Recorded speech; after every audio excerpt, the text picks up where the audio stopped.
और बहुत से बहुत 50-60 गाड़ियाँ दिन भर में हो पा रही हैं। और अभी गाड़ी करीब अभी 3,500 करीब गाड़ियाँ हैं। आज दिखाई दे रहा है कि मतलब 700 गाड़ियाँ कुल हो पाई हैं। मतलब 70-80 से ज़्यादा ऑटो इस समय खड़े हैं जो सत्यापन के लिए आए हुए। अभी वर्दी पर थोड़ा ये स्थिति बनी हुई है कि जैसे कि दिवाली के बाद ही इन्होंने कहा था कि मैं उसके दोनों तरफ से हो रहा है ना, ऐसा नहीं है कि टेम्पो वाला ही कमी कर रहा है, हाँ आरटीओ की भी कोई कमी है, इतने लोगों को सत्यापन एक साथ हो नहीं पा रहे हैं। नमस्कार, आप देख रहे हैं न्यूज़ 31 और मैं हूं आपके साथ किरण। इस वक्त हम मौजूद हैं एमबीपीजी ग्राउंड में। दरअसल यहाँ पे जो है ऑटो की संख्या देखी जा रही है, यहाँ पे जो ऑटो के सत्यापन है वो किए जा रहे हैं, इसलिए एमबीपीजी ग्राउंड में इस समय देखा जा सकता है 70-80 से ज़्यादा ऑटो यहाँ पे खड़े हैं। लेकिन एक काउंटर हम देख रहे हैं, वहाँ पे काउंटर बनाया गया है जहाँ पे सत्यापन किया जा रहा है, वहाँ पे ऑटो चालक जा रहे हैं, भीड़ देखी जा रही है। आज यहाँ पे पता करते हैं कि जो जैसे दिवाली के टाइम तक टाइम दिया गया था, अब वो टाइम बढ़ता है या क्या होता है, उसके बाद चालान किए जाएंगे या क्या प्रोसेस रहेगी, हम इस बारे में जानेंगे। क्योंकि काफ़ी हल्द्वानी में काफ़ी टेम्पो हैं और सबके सत्यापन अभी नहीं हो पाए। यहाँ की भीड़ ही बता रही है कि अभी जो सारे टेम्पो हैं उनके सत्यापन नहीं हो पाए हैं और काफ़ी टेम्पो है। तो चले हम ऑटो चालक से बात करते हैं, उनसे पूरी जानकारी ले। नमस्कार सर, जैसे कि सत्यापन के लिए और ऑटो रिक्शा ई रिक्शा वालों के लिए सत्यापन के लिए 4 तारीख की डेट फाइनल की गई थी। आज हम देख रहे हैं 25 तारीख हो गई है और यहाँ पे काफ़ी संख्या में जो टेम्पो है, तो अभी सत्यापन की जो डेट आगे बढ़ी है या वही सीमित है? इसमें अभी इनका जो पहला चरण था वो 7 तारीख से 12 तारीख तक था। उसके बाद दूसरा चरण जो हुआ है इनका 18 तारीख से 26 तारीख तक हुआ है। उसके बाद अन्य गाड़ियाँ जो बचेंगी वो दिवाली के बाद अभी परिवहन विभाग द्वारा दिवाली के बाद किया जाएगा। और जैसे 6 नियम क्या कहते हैं लागू किए गए थे, जो सत्यापन के हो गए या ऑटो रिक्शा चालक के नाम हो गई, डिटेल हो गई, आईडी कार्ड हो गया, वर्दी हो गई, ये कब तक कहा गया है और कब तक फॉलो होंगे? क्योंकि अभी हम देख रहे हैं तो जैसे वर्दी का रूल है, आईडी कार्ड तो फिर भी रूल फॉलो किया जा रहा है, लेकिन वर्दी का रूल जो है अभी देखा नहीं जा रहा है। अभी वर्दी पर थोड़ा ये स्थिति बनी हुई है कि जैसे कि दिवाली के बाद ही इन्होंने कहा था कि 2 नवंबर तक बननी चाहिए, तो उसके हिसाब से जैसे जैसे सत्यापन होते जाएंगे तो उसके हिसाब से वर्दी बनती जाएगी। काफी समय से हम देख रहे हैं, 1-1.5 महीना हो गया है, सत्यापन हो रहा है, फिर भी यहाँ पे काफी संख्या में टेम्पो है और भी कितने जाने अभी टेम्पो होंगे जिनका सत्यापन नहीं हुआ होगा। तो क्या लगता है ये सत्यापन की जो प्रोसेस है वो कब तक होगी? करीबन लगेगा, इसमें बहुत टाइम लग जाएगा, करीबन 1 महीना और लगना है इसमें। इस हिसाब से किसी गाड़ी के कागज़ पूरे नहीं है, वो अपने गाड़ी के कागज़ पूरे कर रहा है, उसके बाद ही सत्यापन हो रहा है। गाड़ी के कागज़ जब वो पूरे करेगा, कंप्लीट करेगा, उसके बाद उसका सत्यापन होगा।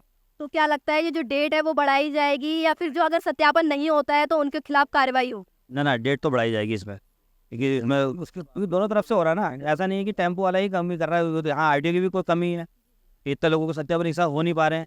फिर दूध की एक करीबन 70 या 80 गाड़ी हो पा रही है और अभी गाड़ी करीब अभी 3,500 करीब गाड़ियाँ हैं। आज दिखाई दे रहा है कि मतलब 700 गाड़ियाँ कुल हो पाई हैं। जैसे हम देख रहे हैं वहाँ पे एक काउंटर बनाया गया है जहाँ पे सत्यापन हो रहा है और यहाँ पे जो अभी एमबी ग्राउंड में जो संख्या देखी जा रही है टेम्पो की, इस हिसाब से एक काउंटर से पूर्ति होना तो थोड़ा मुश्किल है।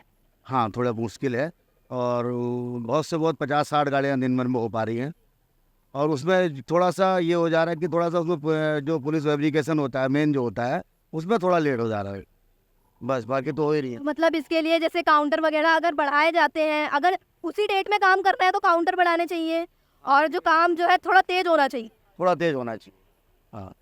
और बाकी तो सभी के होंगे, आगे को फिर टाइम मिलेगा, सभी के होंगे। डॉक्यूमेंट अभी जैसे सत्यापन हो रहा है तो क्या क्या डॉक्यूमेंट मांगे जा रहे हैं?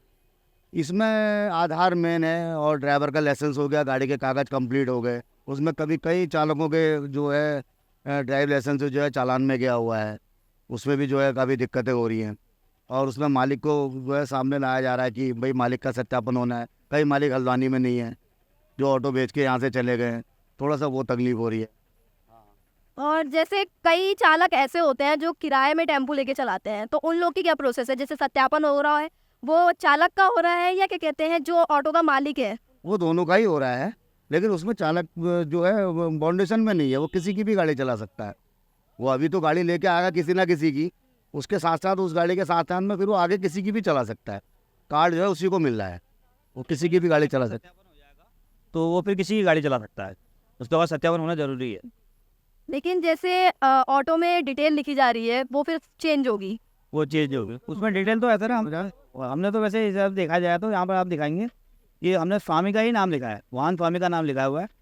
अब इसमें अगर हम कहते हैं ड्राइवर का नाम लिखते हैं तो ड्राइवर तो चेंज होते रहता है गाड़ी में। आप सामने देख सकते हैं ये काउंटर बनाया गया है और यहाँ पे जो ऑटो चालक है उनका सत्यापन किया जा रहा है। इस समय आप देख सकते हैं लोग यहाँ पे इकट्ठे हैं। वहीं अगर मैं विजुअल के माध्यम से आपको दिखाऊं तो एमबीपीजी ग्राउंड में आप इस समय देख सकते हैं, पूरे एमबीपीजी ग्राउंड में जो है ऑटो खड़े हैं, इनके ऑटो चालक इन्हें लेके आए हैं और इनका सत्यापन किया जा रहा है। वहीं ऑटो में आप देख सकते हैं ना मालिक का नाम, परमिट वैधता, फिटनेस वैधता और उनका मोबाइल नंबर लिखा गया है। साथ ही जो इसकी सीट हटाने की बात की गई थी वो भी उस पर भी कार्रवाई की जा रही है। और आप देख सकते हैं इस समय एमबीपीजी ग्राउंड में सारे ऑटो मतलब 70-80 से ज़्यादा ऑटो इस समय खड़े हैं जो सत्यापन के लिए आए हुए। तो जैसे कि आप देख सकते हैं हम आपको ये ऑटो दिखा रहे हैं, इस ऑटो का जो है सत्यापन हो चुका है। और जैसे कि रूल लागू किए गए थे उस रूल के एग्जाम पे यहाँ पे देखिए मालिक का नाम लिखा गया है, परमिट वैधता लिखी गई है, फिटनेस वैधता भी लिखी गई है।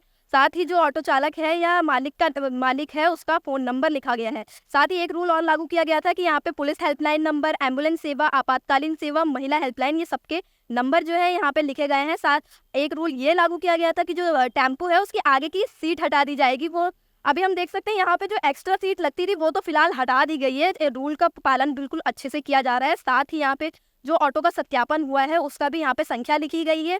सारे रूल जो है अच्छे से इस समय फॉलो किए जा रहे हैं। और दिवाली के टाइम पे जो सुरक्षा के इंतजाम के चलते ये जो रूल्स लागू किए गए थे इस समय हम देख सकते हैं कि सभी को फॉलो किया जा रहा है। तो जैसे कि हमने आपको यहाँ एमबीपीजी ग्राउंड के इस समय के हालात दिखाए कि कैसे यहाँ पे जो है ऑटो चालक अपने ऑटो लेके आए हैं, उनका सत्यापन किया जा रहा है। वही हमने आपको वो ऑटो भी दिखाया कि सत्यापन के बाद जो क्या क्या कहते हैं रूल फॉलो किए गए हैं और दिखाया कि क्या क्या गाइडलाइंस जो है गवर्नमेंट की तरफ से दी गई थी और उसको फॉलो किया जा रहा है। साथ ही जो ऑटो चालक है उनका कहना है कि यहाँ पे जो एक काउंटर है उसकी वजह से थोड़ी देरी हो रही है, क्योंकि सारे सत्यापन करने में जो डॉक्यूमेंट वेरीफाई हो रहे हैं उसमें काफ़ी ज़्यादा टाइम लग जा रहा है। तो अगर काउंटर बढ़ाए जाते हैं तो इसमें जल्दी हो सकती है और सभी ऑटो के सत्यापन टाइम से किए जाएंगे। जो टाइम दे रखा है दिवाली से पहले भी हो सकते हैं, लेकिन एक काउंटर होने की वजह से इसमें काफ़ी ज़्यादा टाइम लग रहा है। ऐसी तमाम रिपोर्ट्स देखने के लिए देखते रहे News 31। कैमरामैन जीतू के साथ मैं किरण।